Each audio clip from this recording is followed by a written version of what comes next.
Okay, and this is a video on how to solve an equation that looks like this.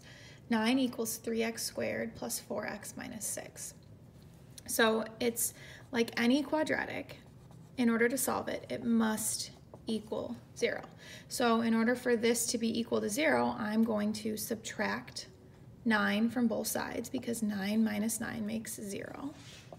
So then my equation, which is still equivalent, I haven't really changed it, I've just made it easier. 3x squared plus 4x minus 6 minus 9 is minus 15. So now I want to factor.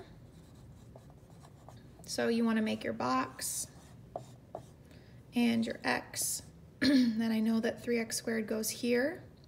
Negative 15 always goes there because it's the number by itself.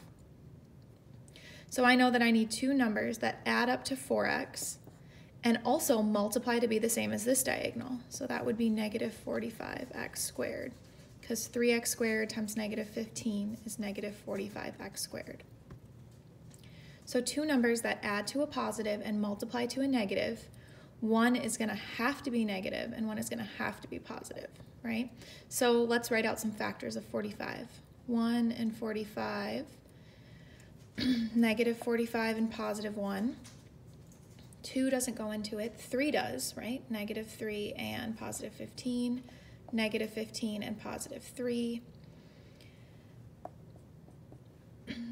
4 doesn't, 5 does, right? Negative 5 and 9, negative 9 and 5. Oh, okay. So negative 5x, positive 9x. So I go over here and add them in. And then I want to make the outside of my box, right? Those are my actual factors. So the greatest common factor, what these things have in common right here, they both have an x, and 3 goes into both of them. So 3x times x gives me 3x squared. X times negative 5 gives me negative 5x.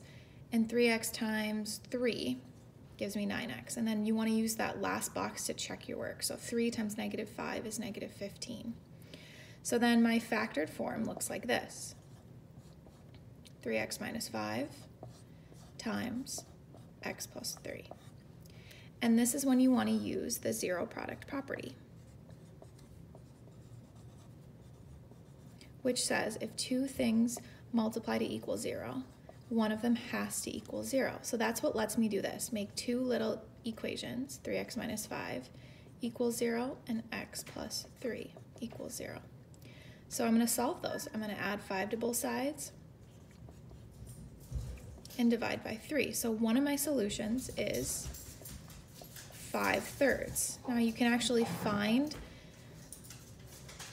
the decimal version of that, but you can leave it as a fraction, and that's what I like to do. The other one is even easier, x minus 3.